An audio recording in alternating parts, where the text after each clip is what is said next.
Hi అండి, welcome back to our channel విందామా తిందామా. ఈరోజు నేను మీకు పచ్చి కొబ్బరితో ఒక రెసిపీ చేసి చూపించబోతున్నాను. ఫస్ట్ ఒక చిప్ప కొబ్బరిని సన్న ముక్కలుగా ఇలా కట్ చేసుకోవాలి ఒక బౌల్ నిండా.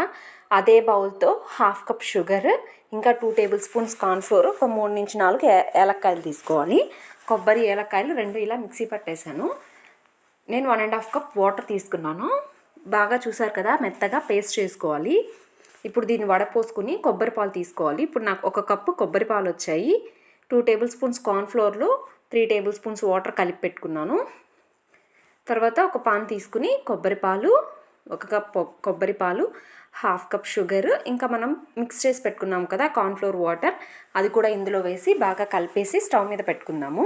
ఇదైతే ప్రాసెస్ చాలా ఈజీ అండి, టేస్ట్గా కూడా ఉంటుంది. ఒకసారి కంపల్సరీ ట్రై చేసి చూడండి.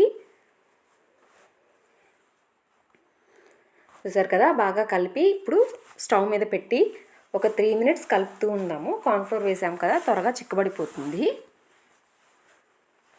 ఇది ఎక్కువ టైం కూడా పట్టదు, చాలా ఫాస్ట్గా ఆల్మోస్ట్ 10 to 15 మినిట్స్ లోపే చేసేయచ్చు.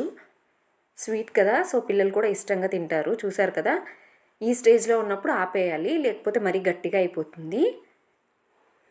ఇప్పుడు ఒక బౌల్లోకి తీసుకుని దీన్ని ఫ్రిడ్జ్లో ఒక 2 అవర్స్ పెట్టుకుందాము. చూసారు కదా ఎంత సాఫ్ట్గా, టేస్ట్ కూడా స్వీట్, ఇంకా యాలక్కాయలు ఆ స్మెల్ అంతా చాలా బాగుంటుంది. ఒకసారి కంపల్సరీ ట్రై చేసి చూడండి.